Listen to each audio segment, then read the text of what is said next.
Hey guys, today we're going to talk about what's up with my thyroid. We get asked this question all the time. Folks are wondering whether their signs and symptoms are related to the thyroid. They get ambiguous information from their doctors, and they're not even clear what their lab tests are showing them. So we're going to dive into that today and provide you a detailed set of information to help you figure this out. Okay. So the thyroid gland is this butterfly-shaped gland that is located right at the lower part of your larynx, your voice box, or your trachea, the windpipe here. And there are literally tens of millions of people with thyroid-related conditions. We're going to discuss what the thyroid does and how does it work. We're going to talk about some of the signs and symptoms that are associated with abnormal thyroid function and what to look out for. We're going to identify both subjective and objective ways to be able to evaluate for your thyroid function. And then we're also going to talk about functional medicine approach to dealing with thyroid-related issues. Now, the thyroid controls your metabolism. It's the conductor, and this is the conversion of oxygen and calories into cellular energy. Every cell in your body depends upon the thyroid hormone for signaling to regulate that metabolism. And systems that are influenced by the thyroid hormones and function include things like the GI tract, bone metabolism, red blood cells and their metabolism, as well as immune system and cardiovascular systems, and male and female hormones production, as well as the gallbladder, the liver function, as well as body composition and thermogenics, meaning how well you create heat, as well as glucose metabolism, lipid and cholesterol metabolism, as well as protein metabolism, amongst others. The thyroid is one of the only glands in the body that actually absorbs iodine, and this is where it combines amino acid tyrosine and converts to thyroxine, which is otherwise known as T4, and then subsequently triiodine threonine, which is T3. Now, by the way, the thyroid produces approximately 80% of which its output is T4, and only about 20% is T3. Yet, T3 is the active thyroid hormone, which is 4 times the strength of the inactive hormone called T4. Yet, the thyroid is controlled by other organs all the way upstairs in your brain. Now, when the thyroid levels, T3 and T4, drop too low, this is when the hypothalamus releases something called thyrotropin releasing hormone, or TRH, to stimulate the pituitary to release something called thyroid stimulating hormone, otherwise known as TSH, which signals down to the thyroid to release more hormones, and in this instance, T3 and T4, as we mentioned earlier. Now I'm going to provide you guys with a little bit of an analogy that I've tried to give a little bit of description here on the board here. Now consider TSH as the boss. Now, this hormone is secreted by the pituitary, which command center, based on your metabolic needs. Now, when the thyroid is sluggish, in the instance of hypothyroidism, then in this instance, the boss, or TSH, will release things telling the thyroid to increase its output. Now, reverse is also true in this instance when there's hyperthyroidism, where there's an overproduction of thyroid hormones, then TSH levels will be low.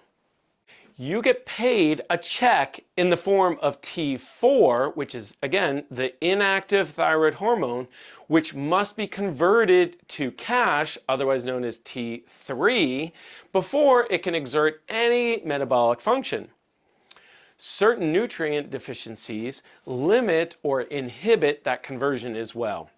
There's also, when the inactive thyroid hormone, T3, once cached, can bind to receptors in cell membranes which tell the mitochondria to produce energy.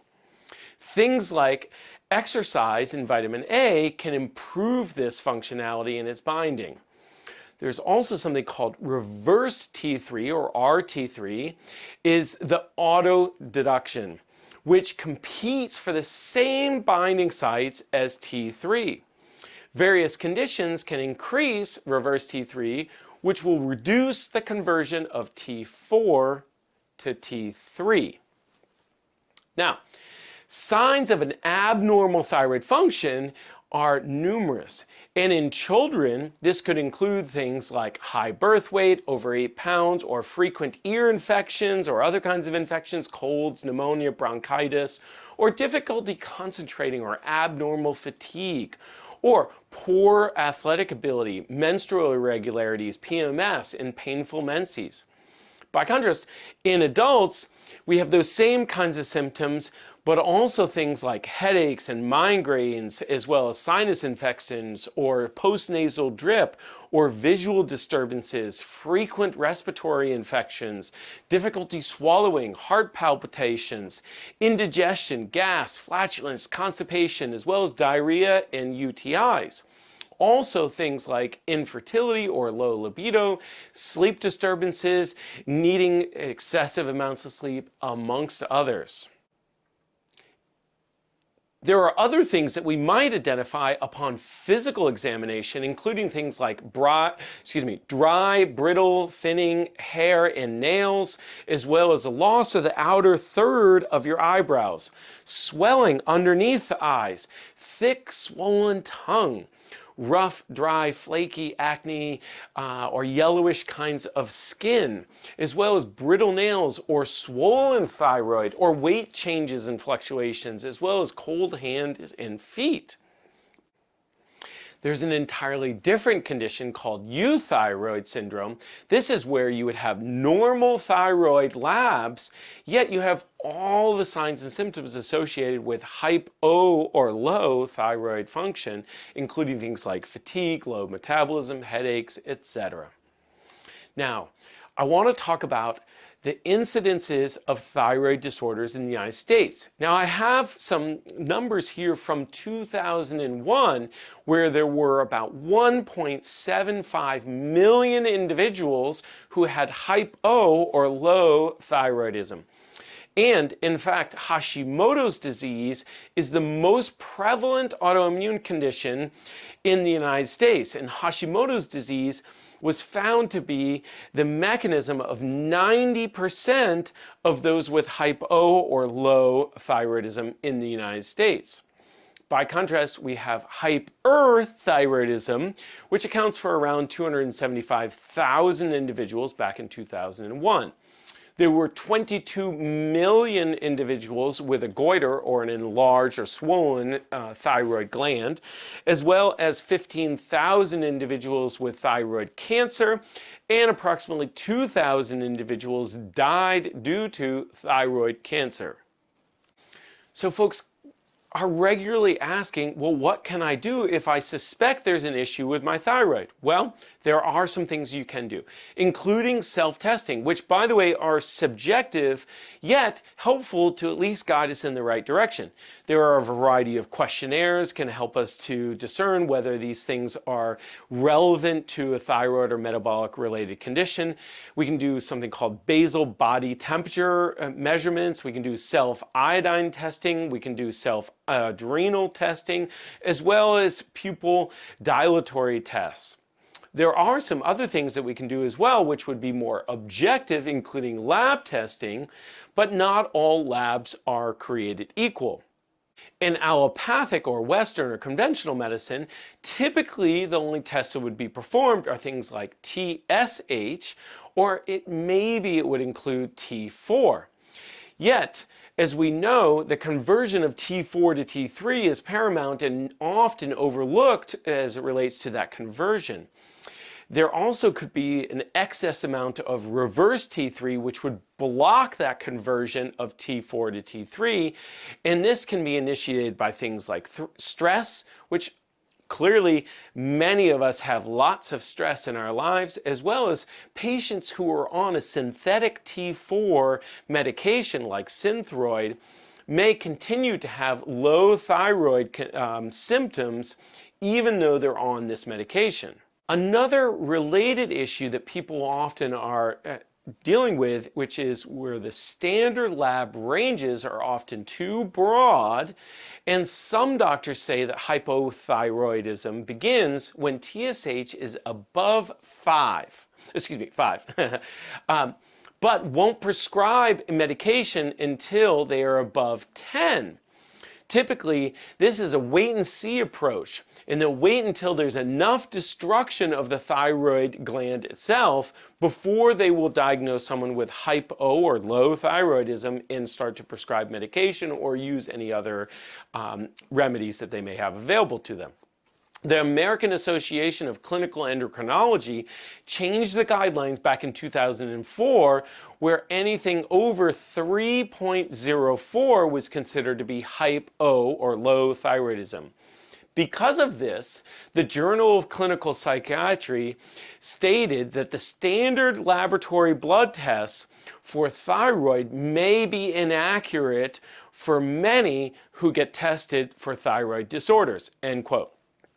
There's a dream to find a singular substance that will magically reverse the course of their disease. Yet, in the vast majority of cases, this will prove to be ineffective and short-lived. Most acute hypothyroid individuals this is caused by an autoimmune disease called Hashimoto's.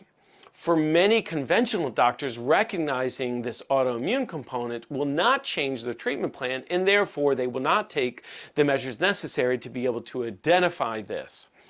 Many docs only treat the symptoms, including things like fatigue, weight gain, low mood, high blood pressure, with things like Ritalin, Adderall, Prozac, blood pressure medications, etc.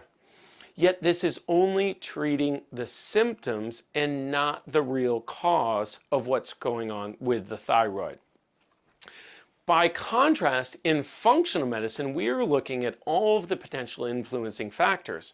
We must perform a thorough evaluation and look for some of the subtle signs and symptoms, as well as other clinical and diagnostic procedures, including things like a history taking, where we're going to look at their symptoms and their past history, as well as their family's history, medications that they're on, including things like hormone replacement therapy, supplementation, as well as their outcomes to any of these things. Then we would progress to a physical examination, and in this instance we would be looking at the general inspection of an examination of hands as well as the neck. We're going to look at their responses to reflexes and their tibial response, as well as we're going to auscultate, use a thing where we're going to listen to the thyroid itself. In addition, we're going to look at a thorough set of laboratory testing from a functional medicine standpoint. Here, we would utilize functional medicine lab testing to discover the root cause contributing to your thyroid imbalance, including things like we've listed here, which would include TSH, total T3, total T4, free T3, free T4, reverse T3, T3 uptake, and thyroid globulin, as well as some autoimmune markers like TPO antibodies, TGB antibodies, TSI antibodies, as well as free thyroxine index. And lastly, we would look at diagnostic studies like imaging or ultrasound, in this instance, biopsy and radioactive iodine. All of these could be included in a functional medicine thorough evaluation of your thyroid to determine what is the root cause of your symptoms and your condition. In the instance of hypothyroidism, and more specifically Hashimoto's, this can commonly manifest in something called polyendocrine autoimmune pattern, where transglutaminase or celiac disease, or in the cerebellum, the back part of the brain here, you have neurologic disorders, or intrinsic factor in pernicious anemia, or glutamic acid decarboxylase, where this is associated with anxiety panic attacks in late onset type 1 diabetes. If left unmanaged, a person with Hashimoto's will develop a second and a third autoimmune condition in their lifetime if they live long enough.